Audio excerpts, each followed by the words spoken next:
Mngomezulu ENtabeni UJESU kulesi sikhathi ithuba lomhlakazi wazalwane egameni UJESU.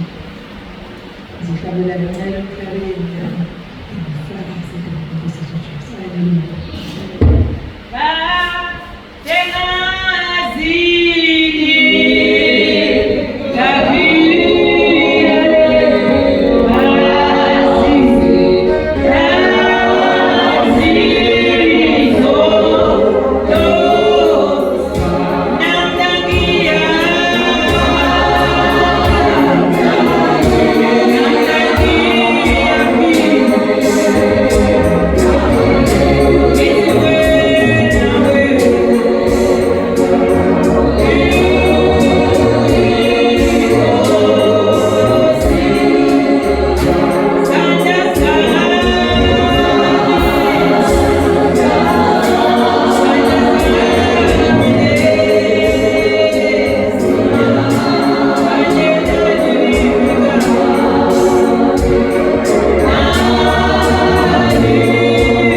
Swane Mngomezulu egameni UJESU.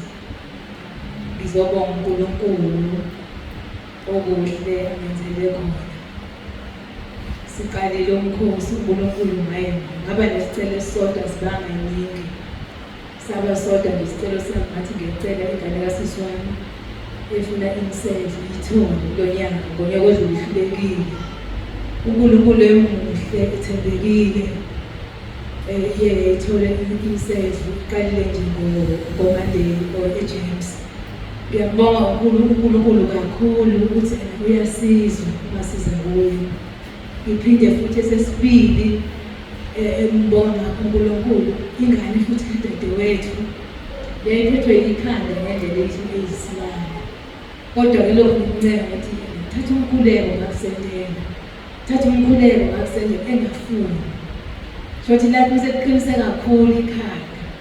Wavuke kusenzethethe nomkhulu husband akalethi kulamazi. Wathi nje ngiye ngabukha fast ngivula umkhulu ngamlalela ngilandela ngemva kokusheshsha. Emva kwalokho ngasemngana nje masemvuke kuseni manginyakaza isikhanda. Angizwa lutho. Ngingakholwa ukuthi leli khanda liphethe. Ngiyambonga nje kakhulu uNkulunkulu ukuthi ingane zethu kwesinye isikhathi azifuni ukuhamba indlela esihambayo. Kodwa ngiyambonga uNkulunkulu ngoba lokho ngibanxenga nje kancane. Ngithi lalela umkhuleko kakhulu. Ngiyambonga nje kakhulu uNkulunkulu ukuthi umenzele umusa egameni lenkosi yethu uJesu.